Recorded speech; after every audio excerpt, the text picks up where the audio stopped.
चलिए स्टार्ट करते हैं। हम लोग देख रहे थे लॉ ऑफ केमिकल कॉम्बिनेशन।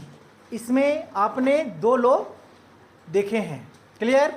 आज हम तीसरा लॉ के बारे में बात करेंगे जिसका नाम है आपका लॉ ऑफ मल्टीपल प्रोपोर्शन, यानी कि गुणित अनुपात का नियम। क्लियर। पहले इसको समझिए, गुणित अनुपात का नियम। गुणित अनुपात का मतलब समझ में आता है, जैसे कि गुना। अगर हम 2 का पहाड़ा बोले, 2 का टेबल बोले तो 2 का 2, 2 दूना 4, 2 तिया 6, 2 चौके 8, इस तरह से जाता है मल्टीपल। समझ में आया। तो इस नियम को दिया था जॉन डाल्टन ने 1804 में। 1804 ईस्वी को जॉन डाल्टन के द्वारा इस नियम को दिया गया है, जिसका नाम है गुणित अनुपात का नियम। इन्होंने इस नियम पे क्या कहा कि जब दो तत्व को आपस में मिलाया जाए तो वो 2 या 2 से अधिक कंपाउंड का निर्माण करता है। बात समझ में आया। जब 2 तत्व को, 2 एलिमेंट को एक साथ क्या किया जाए, मिलाया जाए, तो 2 या 2 से अधिक यौगिक का निर्माण करता है। उस यौगिक का एक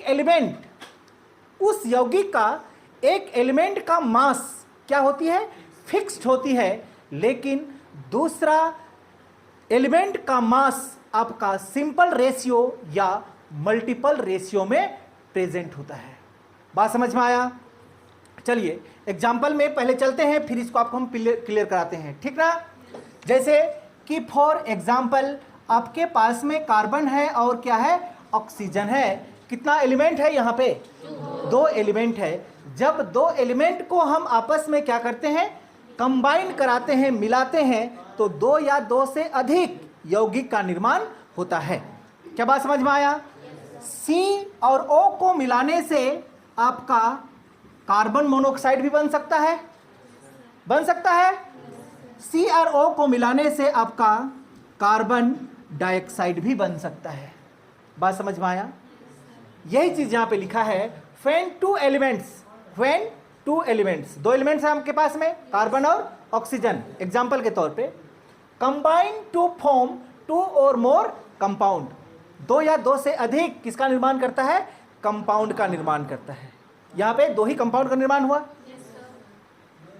then the mass of one of the element which combined with fix. जो इसमें कंपाउंड जो बना, इसमें से एक एलिमेंट का मास क्या होगा, फिक्स होगा। एंड अदर एलिमेंट, लेकिन दूसरा एलिमेंट का मास क्या होगा, beer a simple or multiple ratio. लेकिन दूसरा एलिमेंट का जो मास होगा वो क्या होगा, गुणित अनुपात में होगा या सिंपल अनुपात में होगा। क्या बात समझ में आया। चलिए ध्यान से देखिएगा इसको। आपके पास में कार्बन है और ऑक्सीजन है। देखिए ध्यान से देखिएगा इसमें, ठीक। कार्बन का एटॉमिक मास आप जानते हैं 12 होता है। ऑक्सीजन का क्या होता है, 16 होता है। इस केस में इसके लिए क्लियर। लेकिन इसके लिए देखिए कार्बन की संख्या कितना, 1, तो यहां पे कार्बन का मास क्या हो जाएगा, 12। लेकिन ऑक्सीजन कितना यहां पे, यानी कि 16 दूना 32। अब थोड़ा सा फिर से इस डेफिनेशन को ध्यान दीजिएगा। When 2 एलिमेंट्स कंबाइन, जब 2 एलिमेंट्स क्या करते हैं, आपस में मिलते हैं, टू फॉर्म 2 और मोर कंपाउंड, 2 या 2 से अधिक कंपाउंड का निर्माण करते हैं, ठीक।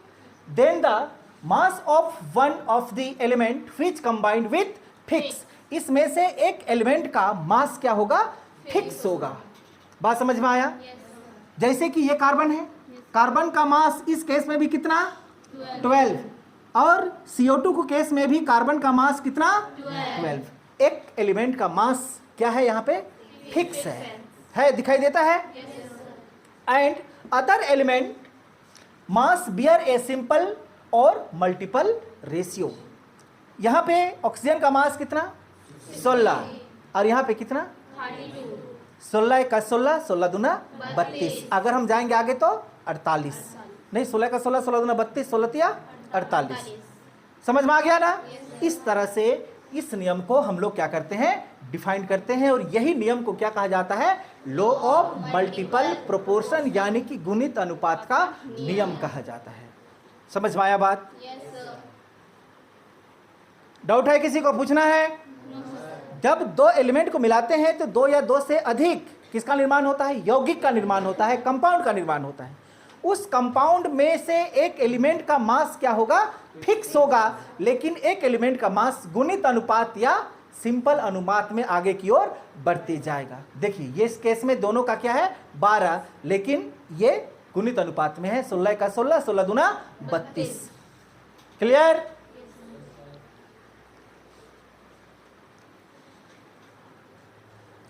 और एक एग्जांपल देखिए ध्यान से, ठीक ना। अगर आप सल्फर और किसको मिलाते हैं, ऑक्सीजन को मिलाते हैं, तो इसके मिलने से आपका पहला एलिमेंट आपका SO बन सकता है, दूसरा एलिमेंट आपका SO2 बन सकता है, तीसरा एलिमेंट क्या बन सकता है, SO3 बन सकता है, 4 भी बनता है, बना दे, क्या बनाएगा, SO4 भी बनेगा। ध्यान से देखिए, क्या बात समझ में आया? अब इसमें इस केस पे देखिए दोनों का रेशियो S और O का, S का रेशियो कितना 32, ऑक्सीजन का कितना 16। इसमें देखिए कितना 32, लेकिन 16 दूना 32। क्लियर?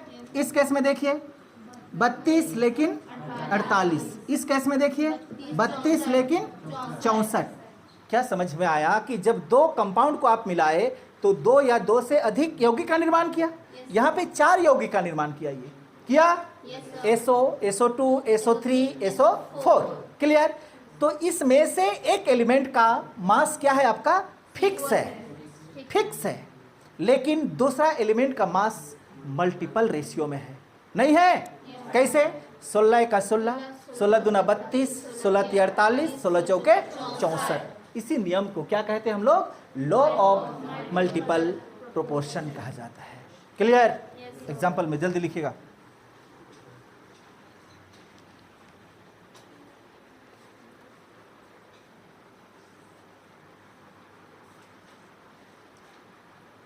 अगर हम इसको सिंपल रेशियो में करना चाहें तो कैसे कर सकते हैं, ध्यान दीजिएगा। 16 का 16, 16 दूना 32, 16 तिया 48, 16 चौके 64। सिंपल रेशियो में आ गया, नहीं आया? हाँ, सिंपल, सिंपल का मतलब वही होता है साधारण, 1:2:3:4। क्लियर? होल नंबर का मतलब वही होता है 1 2 3 4 5 6 7 8 9 10। क्लियर?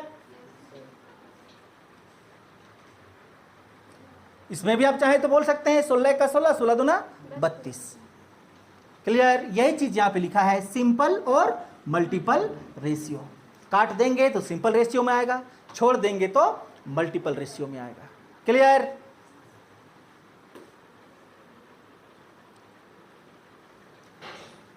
हो गया? चलिए और एक एग्जांपल देखते हैं हम लोग, इसको मिटा दें।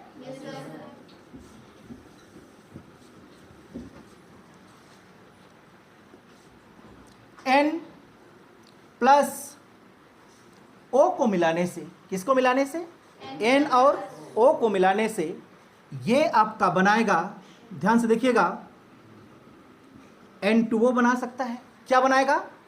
N2O बना सकता है। दूसरा क्या बना सकता है, NO बना सकता है। समझ में आ रहा है? आगे अगर हम इसको फिर से रिएक्शन कराएंगे तो क्या बना सकता है, ये N2O3 बना सकता है। क्या बना सकता है? N2O3 बना सकता है। आगे और इसको रिएक्शन कराएंगे तो ये फिर से क्या बनाएगा, N2O4 बना सकता है। क्या बना सकता है? N2O4 बना सकता है। और आगे रिएक्शन करा दें तो ये बना सकता है आपका N2O5 बना सकता है। क्लियर? कितना एलिमेंट है आपके पास में? 2 ही एलिमेंट है, लेकिन आपको कंपाउंड कितना दिया? 5। यही लिखा हुआ है 2 और मोर कंपाउंड। क्लियर? नाम लिखना चाहते हैं तो नाम भी बता देंगे हम। इसका नाम है आपका नाइट्रस एसिड। इसका नाम क्या होगा? नाइट्रस एसिड, नाइट्रस ऑक्साइड लिखिए, एसिड नहीं, ऑक्साइड हो गया। NO का नाम होगा नाइट्रिक ऑक्साइड, इसका नाम क्या होगा? Nitric oxide. इसका ध्यान से देखिएगा, N2 के लिए हम लिखेंगे क्या? नाइट्रोजन। थ्री के लिए ट्राई, O के लिए ऑक्साइड। बात समझ में आया? उसी तरह से N2 के लिए क्या लिखेंगे? नाइट्रोजन। 4 के लिए टेट्रा, केमिस्ट्री की भाषा में 4 को क्या कहते हैं? टेट्रा। और O के लिए ऑक्साइड। उसी तरह से N2 के लिए फिर से बोलिए, नाइट्रोजन। 5 के लिए पेंटा, O के लिए ऑक्साइड। ये इस तरह से इसका नाम बनता है।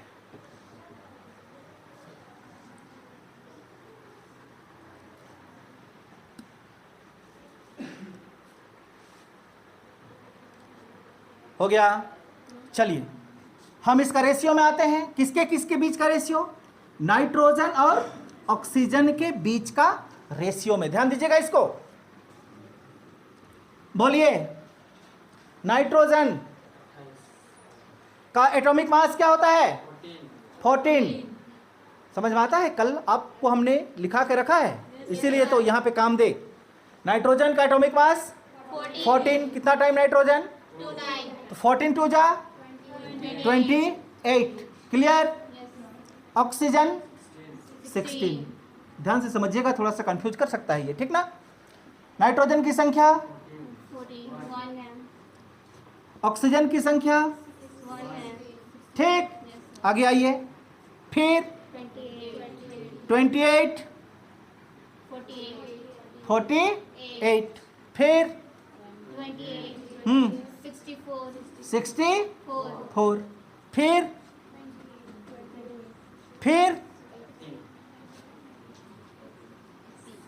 1685 नहीं होता है? चलिए, अब यह तो गड़बड़ बात है। हमारा ये नियम यहाँ पे क्या हो रही है? फेल हो रही है कि नहीं? ये क्या कहा था कि जब दो एलिमेंट्स को मिलाएंगे तो 2 या 2 से अधिक कंपाउंड का निर्माण होगा। उस कंपाउंड में से एक एलिमेंट का मास क्या होगा? फिक्स होगा, लेकिन दूसरा एलिमेंट का मास आपका सिंपल रेशियो या मल्टीपल रेशियो पे गेन करेगा। यही कहा गया है। तो इस नियम को पालन कराने के लिए मतलब अब हमको ना चाह के भी किसी एक एलिमेंट का मास को क्या करना होगा? फिक्स करना होगा फिक्स। तो यहाँ पे देखिए, ये 28 28 28 28, लेकिन यहाँ पे 14, यहाँ पे मास इसका अलग है। तो इस मास को हमको फिक्स कराने के लिए इसको हमको क्या करना होगा? 2 से मल्टीप्लाई कर देना होगा। क्या बात समझ में आया? मतलब ये हुआ कि इसके आगे आप चाहे तो 2 लिख सकते हैं, तो ये भी क्या हो जाएगा? N2, और ये क्या हो जाएगा? O2, केवल इसके लिए।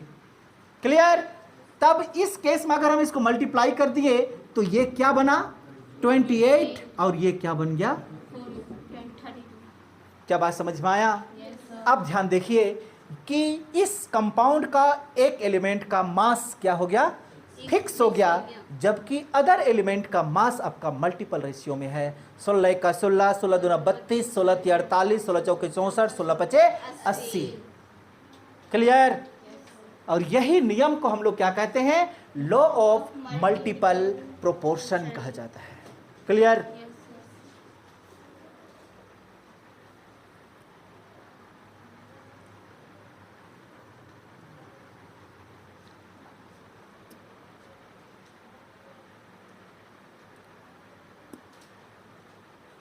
डाउट है किसी को? पूछना है? डेफिनेशन याद हो गया होगा, मिटा दें। रेशियो में जाना चाहते हैं तो सिंपलेस्ट फॉर्म में ये क्या होगा? 16 का 16, 16 दूना 32, 16 तिया 48, 16 चौके 64, 16 पचे 80। क्या रेशियो मिला? 1 ratio, 2 ratio, 3 ratio, 4 ratio 5। Simple ratio है कि नहीं? 1 2 3 4 5। और 16 ratio, 32 ratio, 48 ratio, 64 ratio, 80 ratio, ये मल्टीपल रेशियो। समझ में आ गया? चलिए अगला टॉपिक आपका था लॉ ऑफ रेसिप्रोकल या equivalent proportion. Law of reciprocal या इक्विवेलेंट प्रोपोर्शन।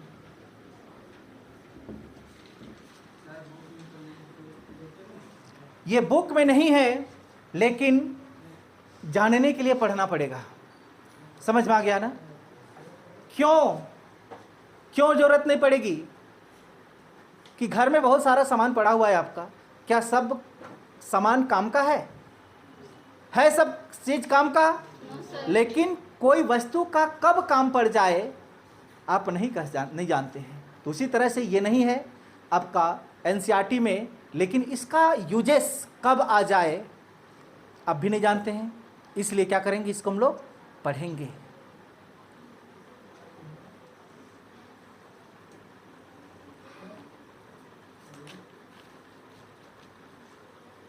हो गया? चलिए, इस नियम को दिए थे CHTR रिचटर।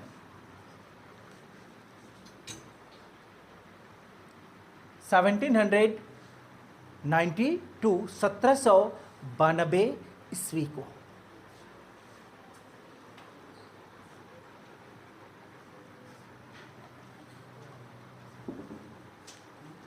हो गया?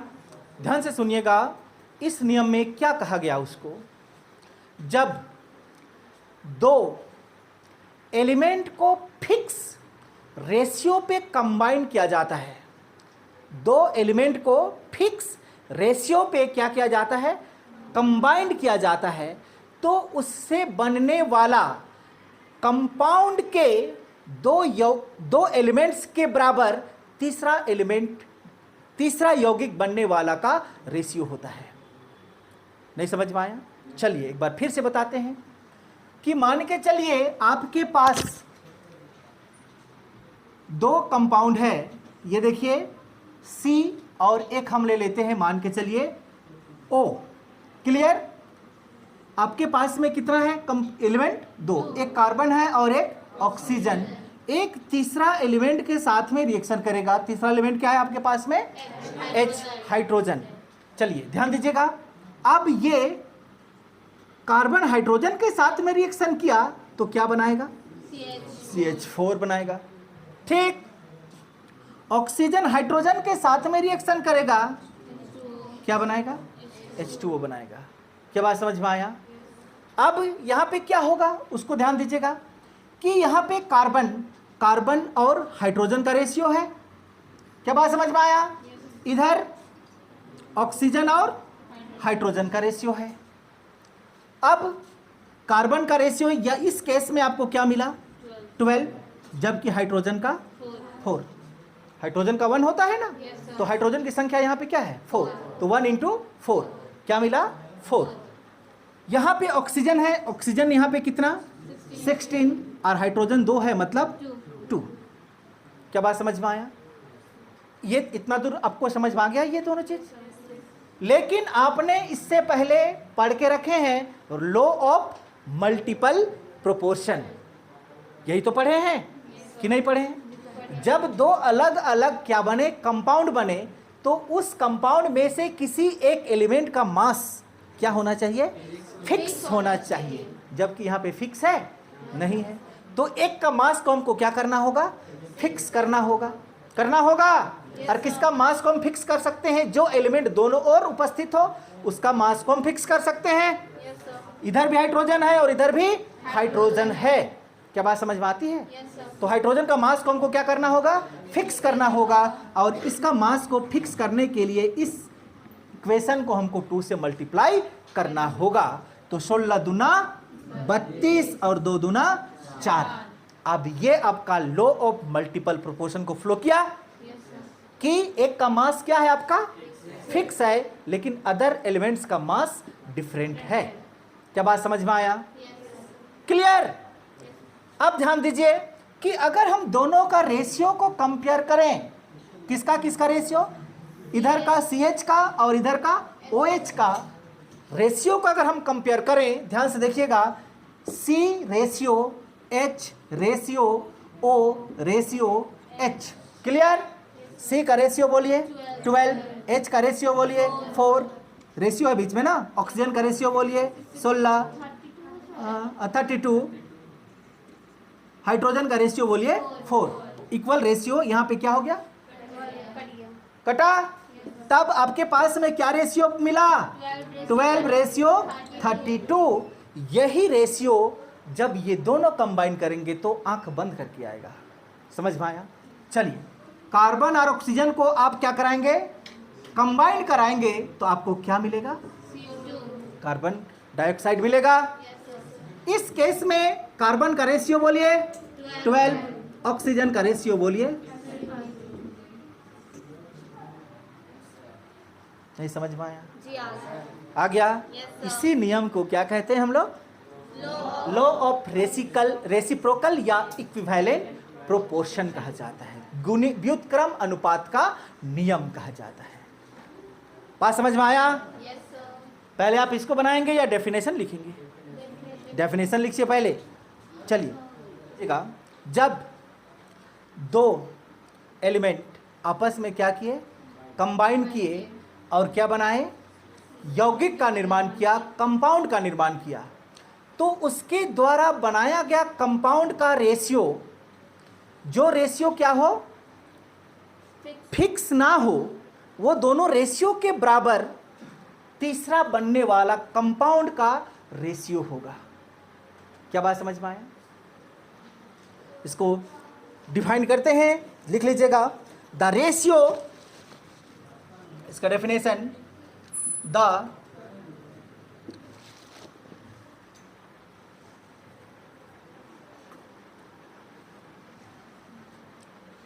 हो गया। चलिए इसको समझते हैं, the ratio of the masses of two element which combine separately का मतलब अलग अलग। एक बार कौन कंबाइन किया, C और H, एक बार कौन कंबाइन किया, O और H, सेपरेटली।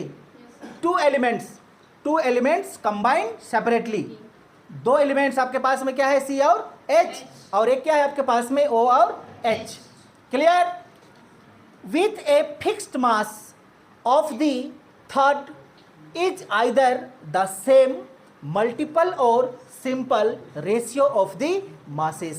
ये दोनों जो इक्वल है उसको तो हम लेंगे रेशियो में, तो बाकी जो इसका रेशियो बचा वो कितना बचा, 12 रेशियो 32। तो इतना ही मास इस तीसरा बनने वाला कंपाउंड का रेशियो होगा। क्या कहलाता है, लॉ ऑफ रेसिप्रोकल या इक्विवेलेंट प्रोपोर्शन कहा जाता है, क्लियर। चलिए मिटाते हैं इसको। पूछना है किसी को, पूछना है, चलिए अब बनाएंगे। यहां पे आपके पास में क्या है, एक एलिमेंट हाइड्रोजन, दूसरा एलिमेंट क्या है, ऑक्सीजन, तीसरा एलिमेंट क्या है, सल्फर। बनाइए जल्दी और बताइए कि यहां से बनने वाला रेशियो क्या होगा।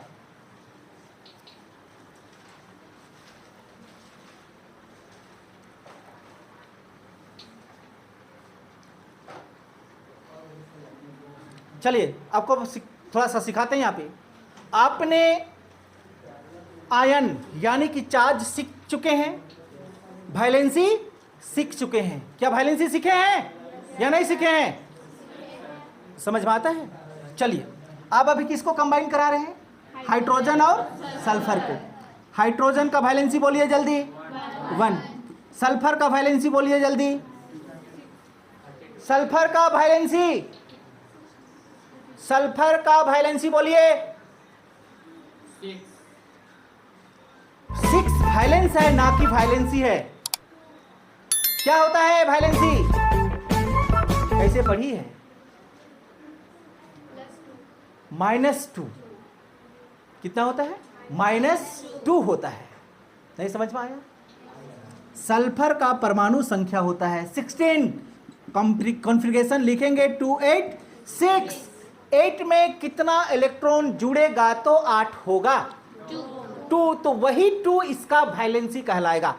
आप चार्ट बना के रखे होंगे पीछे, सिर्फ वो आपका कॉपी भरने के लिए है, पढ़ने के लिए नहीं है, ठीक है? चलिए, तो इसका वैलेंसी कितना सल्फर का, माइनस प्लस को नहीं देखेंगे, उसका वैलेंसी देखेंगे। क्लियर? इतनी सी बात समझ में आता है। इसको क्या करेंगे हम, क्रॉस मल्टीपल तिरछा गुना करेंगे, तो H के साथ में क्या गया 2, S के साथ में क्या गया 1। 1 को नहीं लिखते हैं, क्या बना H2S बना। बात समझ में आती है? चलिए, और O को लेकर चलते हैं, तो S और O का रेशियो यहाँ पे S के लिए 32, ऑक्सीजन के लिए 16। क्लियर? दोनों और कंपेयर किए तो सल्फर से सल्फर हमारा क्या हो जाएगा, कैंसिल होगा। आपके पास में बचा क्या, आप H रेशियो इधर क्या बचा O, मतलब H का रेशियो इधर 2 और इधर ऑक्सीजन का रेशियो क्या हो गया 16। तो यहाँ पर भी आपको H और O को मिलाने से क्या बनता है H2O, तो इसका रेशियो कितना होगा 2:16, जो इस रेशियो के बराबर है। हुआ?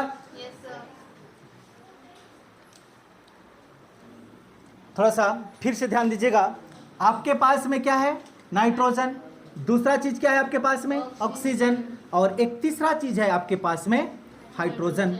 जल्दी बनाइए इसको। N और H को कैसे मिलाएंगे, N का वैलेंसी क्या होती है 3। नहीं आता है तुम लोग को? कैसे निकालते हैं, पता चलता है कि नहीं? नहीं, ध्यान दीजिएगा, सिंपल मतलब क्या बताते हैं यहाँ पे, नाइट्रोजन का परमाणु संख्या क्या होता है 7। क्या लिखेंगे 2 और 5। 5 में कितना जुड़ेगा तो 8 होगा, तो वही 3 नाइट्रोजन का क्या होगा वैलेंसी होगा। क्या बात समझ में आया? आ रहा है समझ में?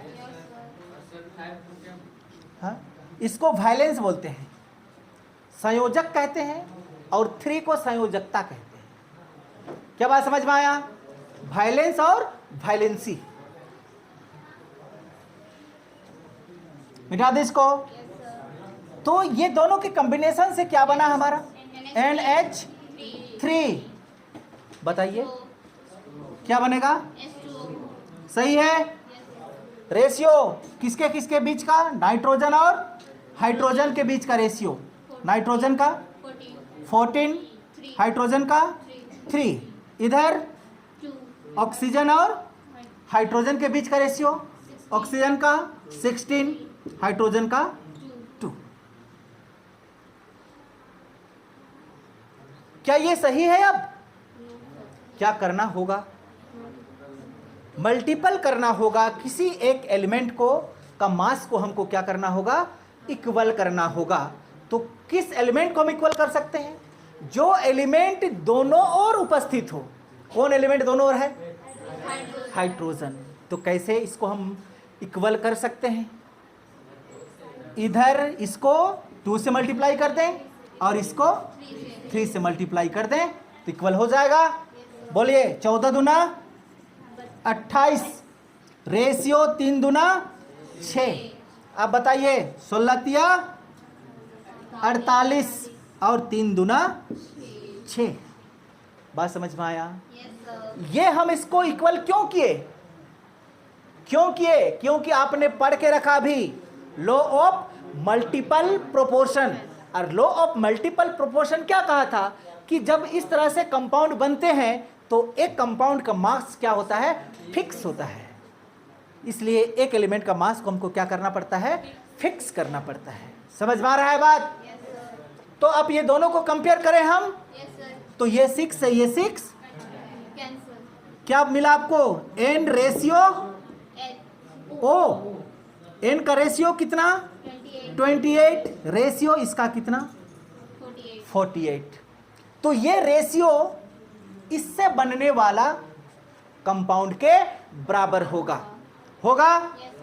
ये दोनों को अगर हम मिलाएंगे, ध्यान से देखिएगा, नाइट्रोजन का वैलेंसी 3, ऑक्सीजन का वैलेंसी होता है, क्रॉस मल्टीपल N2O3, सही है। Yes, sir. तो यहां पे क्या लिखेंगे? N2O3। रेशियो बोलिए जल्दी। 14 दूना 28, रेशियो 16 तिया 48, जो इस रेशियो के बराबर है। क्लियर होती है बात यहां पे? Yes, sir. आ रहा है समझ में? Yes, sir. Chemistry. Yes, sir.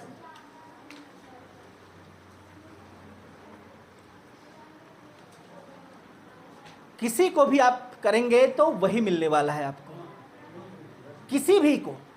समझ में आ गया? Yes, sir. और इस नियम को किसने दिया था? रिटर आपका 1792 को दिया था।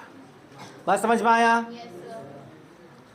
लॉ ऑफ केमिकल कॉम्बिनेशन में हमारा लास्ट लॉ बचता है, जिसको हम लोग गे-लुसास लॉ ऑफ गैसियस वॉल्यूम के नाम से जानते हैं।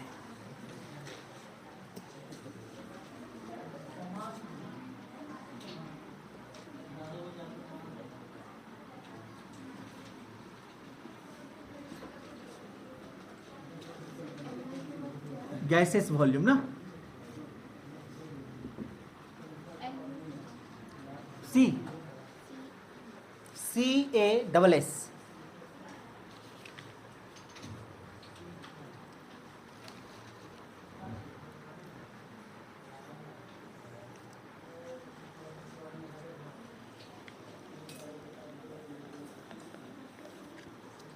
पता तो चल रहा है कि इस नियम को किसने दिया था?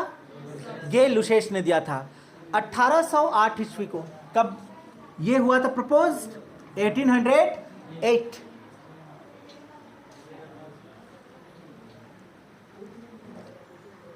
इसमें समझिएगा, साफ साफ लिखा हुआ है गैसियस वॉल्यूम। यहां पे यूज होने वाला कंपोनेंट ना तो आपका सॉलिड होगा, ना ही लिक्विड होगा। क्या होगा? गैस होगा। क्या बात समझ में आया? Yes, sir. ये क्या कहा कि जब दो गैसियस वॉल्यूम, मतलब दो गैसियस एलिमेंट, उसका स्टेट कैसा होना चाहिए? गैस। जब दो गैसियस एलिमेंट आपस में क्या करते हैं? कंबाइन करते हैं और क्या बनाते हैं? प्रोडक्ट बनाते हैं। तो ये दोनों यूज होने वाले एलिमेंट और प्रोडक्ट का जो रेशियो आएगा वो हमेशा सिंपल रेशियो में आएगा, ये कहा।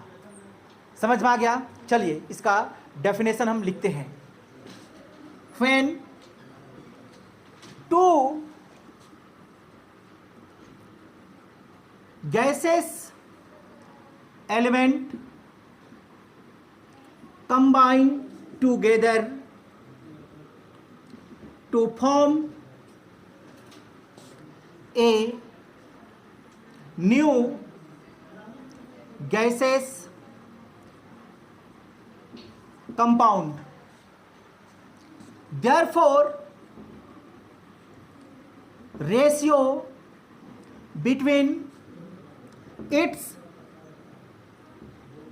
reactant and product are get simplest form।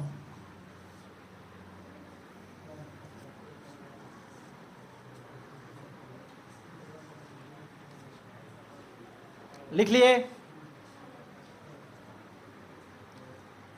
चलिए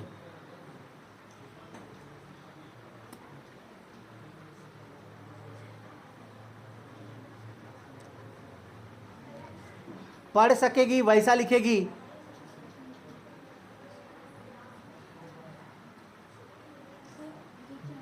कौन? रिएक्टेंट। कौन? सिंपलेस्ट। ये रिएक्टेंट है ना?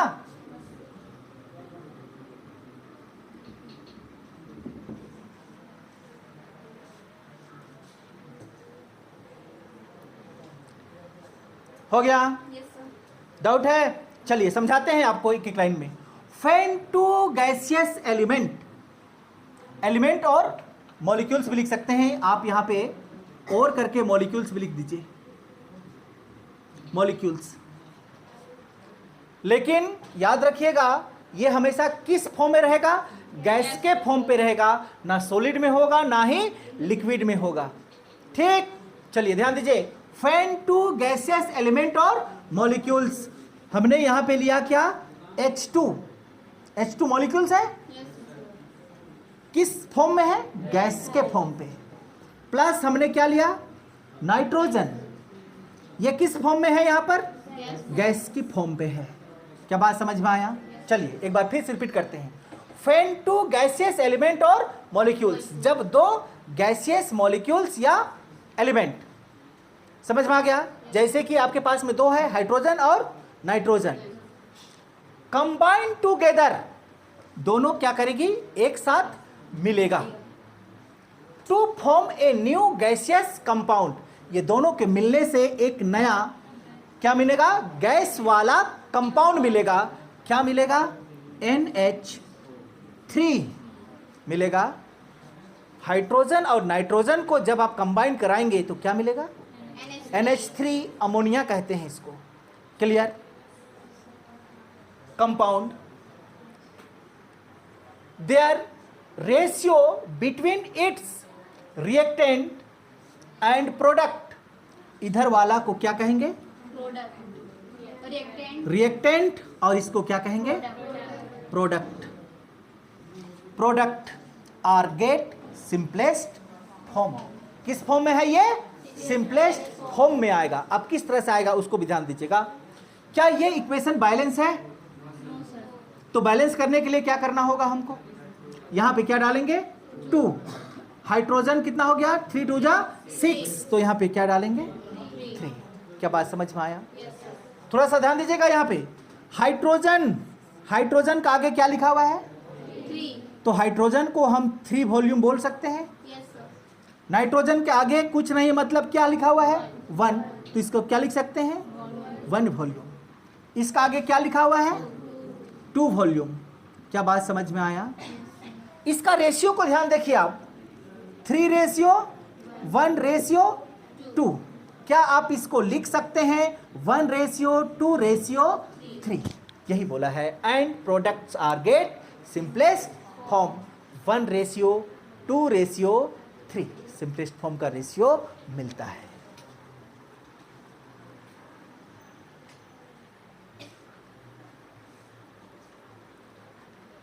हो गया? ध्यान दीजिएगा इसको लिखने का तरीका।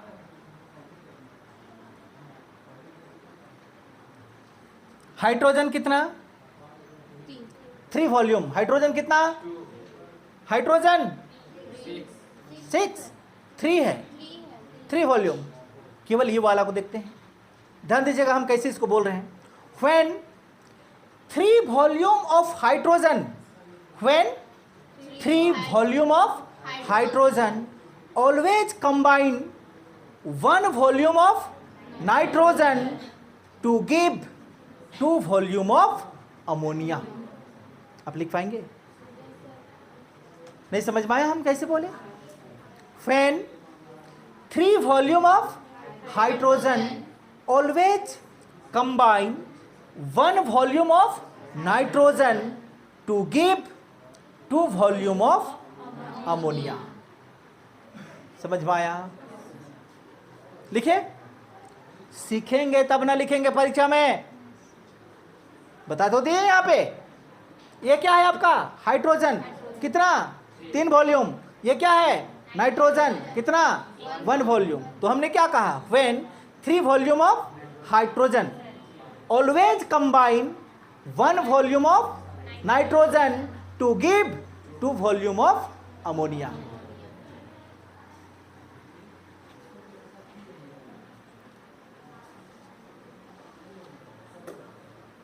हो गया? सकेंगे ना लिखने? लिखने तो सीखना ही पड़ेगा। जो दिख रहा है उसी को लिखिए। When 3 volume of hydrogen always combine, always हमेशा, always combine 1 volume of nitrogen, 1 volume of nitrogen, volume of nitrogen to give 2 volume of ammonia. अगर अमोनिया नहीं आता है तो आप NH3 लिख सकते हैं, 2 वॉल्यूम ऑफ NH3। क्लियर? चलिए और एक बार बताएं इसको, ये वाला क्या बता दें? हाँ, लिखाएं उसको। When 3 volume of hydrogen, 3 volume of hydrogen always combine 1 volume of nitrogen to give 2 volume of ammonia या NH3। क्या बात समझ में आया? चलिए फिर से आगे बढ़ते हैं दूसरा एग्जाम्पल की ओर। अब क्या लिए? H2, इसका स्टेट कैसा? गैस। प्लस फिर क्या लिए? O2, ये तो गैस में होता ही है, आप जानते हैं। ऑक्सीजन कंबाइन करेगा दोनों, क्या बनेगा? क्या बनेगा? क्या ये बैलेंस है? अनबैलेंस है। तो बैलेंस करने के लिए यहां पे क्या डालेंगे? 2। अगर उधर 2 डाले तो क्या हो गया? हाइड्रोजन 4 हो गया। तो यहां पर भी हम क्या डालेंगे? 2 डालेंगे। बैलेंस हुआ। बैलेंस करने जानते हैं ना, संतुलित करने। अब यहां पे ध्यान दीजिएगा, हाइड्रोजन के आगे क्या लिखा हुआ है? 2। तो ये कितना वॉल्यूम को दिखाया? 2 वॉल्यूम को। इसका आगे कुछ नहीं मतलब 1। तो कितना वॉल्यूम ऑक्सीजन? 1 वॉल्यूम। इसका आगे कुछ नहीं मतलब 2 वॉल्यूम। क्या बात समझ में आया? अब ध्यान दीजिए, 2:1:2। क्या आप इसको सिंपलेस्ट फॉर्म में लिख सकते हैं? क्या लिख सकते हैं? 1:2:2। सिंपलेस्ट फॉर्म में आ रहा है। क्या आप इसको लिख पाएंगे? क्या लिखेंगे? When 2 volume of hydrogen always combine 1 volume of oxygen to give 2 volume of water. नहीं बोल सकती है?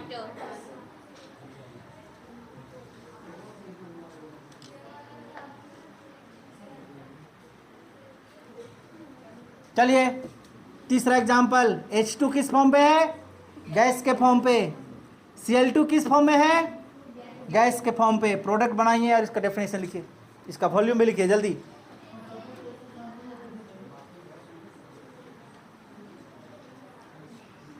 क्या बनेगा?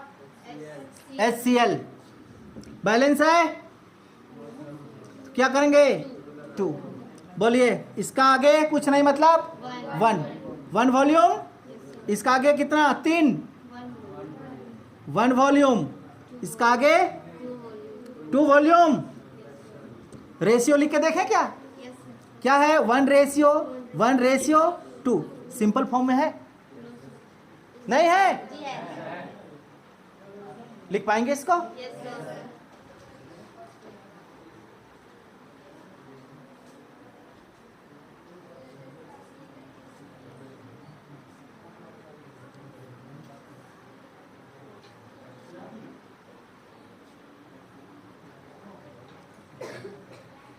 हो गया? चलिए एकदम पीछे चलते हैं हम, जहां से हम चैप्टर को स्टार्ट किए थे, जहां से इसका कॉन्सेप्ट लागू होता है। चैप्टर का नाम था क्या? लॉ ऑफ केमिकल कॉम्बिनेशन था। रासायनिक संयोग का नियम। रासायनिक संयोग का नियम किसको कहते हैं? रासायनिक अभिक्रिया को संपन्न करने के लिए कुछ नियमों का पालन करना होता है। क्या कहलाती है? संयोग का नियम कहलाती है। ये कितने प्रकार की? 5 प्रकार की। पहला क्या था? Law of conservation of mass, द्रव्यमान संरक्षण का नियम। क्लियर? इस नियम के अनुसार ना किसी केमिकल रिएक्शन जब होती है तो ना मास का निर्माण होता है, ना मास का विनाश होता है। ये केवल एक रूप से दूसरे रूप में क्या होती है? परिवर्तन होती है। क्लियर? इसको दिया था लैवेसियर ने, दिया था। और इसको 15 साल एक्सपेरिमेंट करके देखा था आपका लैंडोल्ट ने, और उन्होंने सेटिस्फाई हुआ 15 साल बाद कि एक्चुअल में ऐसा ही होता है। समझ में आया? Yes, sir. दूसरा हमारा लॉ क्या था? लॉ ऑफ कांस्टेंट प्रोपोर्शन, स्थिर अनुपात का नियम। समझ में आ गया कि आप किसी कंपाउंड को किसी विधि से क्यों ना बनाएं या किसी स्रोत से क्यों ना प्राप्त करें, उसका रेशियो, मास का रेशियो क्या होता है? फिक्स होता है। चाहे वो हमने एग्जाम्पल कल देखा था पानी का, देखे थे? वो पानी आप नदी का पानी लेके लाइए, कुआं का पानी लेके लाइए, झील का पानी लेके लाइए, या किसी अलग अलग मेथड से केमिकल रिएक्शन करके वाटर प्राप्त करें, सभी वाटर का मास रेशियो क्या होता है? फिक्स होता है। इसीलिए इसको हम लोग क्या कहते हैं? स्थिर अनुपात का नियम कहा जाता है। क्लियर? इसको किसने दिया था? जोसेफ प्राउस्ट ने दिया था। क्लियर? तीसरा लॉ क्या है आपका? लॉ ऑफ मल्टीपल प्रोपोर्शन, यानी कि गुणित अनुपात का नियम। इस नियम के अनुसार क्या कहा गया? जब दो एलिमेंट्स को आपस में कंबाइन किए तो दो या दो से अधिक यौगिक प्राप्त होती है, कंपाउंड प्राप्त होती है। उस यौगिक का एक एलिमेंट का मास फिक्स होता है, जबकि दूसरा एलिमेंट का मास सिंपल फॉर्म में या गुणित अनुपात में होता है। समझ में आ गया? Yes, sir. इसको किसने दिया था? जॉन डाल्टन ने दिया था। जॉन डाल्टन ने दिया था। क्लियर? चौथा लॉ क्या था? लॉ ऑफ रेसिप्रोकल या इक्विवेलेंट प्रोपोर्शन, यानी कि व्युत्क्रम अनुपात का नियम। व्युत्क्रम अनुपात का नियम क्या कहा? कि जब दो एलिमेंट को सेपरेटली हम क्या कराते हैं? रिएक्शन कराते हैं, तो उससे मिलने वाला डिफरेंट एलिमेंट का मास रेशियो तीसरा कंपाउंड से बनने वाला मास रेशियो के बराबर होता है। समझ में आया? इसको किसने दिया था? रिचर ने। नहीं दिया था? और लास्ट में हमने देखा था गेल-लुसास लॉ ऑफ गैसियस वॉल्यूम। बात समझ में आया? इन्होंने क्या कहा था कि जब दो गैसियस एलिमेंट या मॉलिक्यूल्स को आपस में रिएक्शन कराते हैं, तो उससे मिलने वाला जो यौगिक है वो क्या होगा? गैसीय होगा, और इसका रिएक्टेंट और प्रोडक्ट का रेशियो किस फॉर्म में होता है? सिंपलेस्ट फॉर्म में होता है। समझ में आ गया? 1:2 रेशियो 3 रेशियो, या 1:1:2, या 1:2:2। अगर दूसरा बना कर देखेंगे हम तो ये भी मिल सकता है कि 1:2:3:4 भी मिल सकता है, लेकिन क्या होगा? ये सिंपलेस्ट फॉर्म में होगा। तो ये था आपका लॉ ऑफ केमिकल कॉम्बिनेशन का 5 लॉ, याद रखिएगा। ठीक है? तो आज के लिए केमिस्ट्री को यहीं तक रखते हैं। नेक्स्ट क्लास में हम लोग एक और अगला टॉपिक जो आपका एग्जाम में आने लायक है उसको उठा के चलेंगे। आज के लिए केमिस्ट्री को यहीं तक। क्लियर?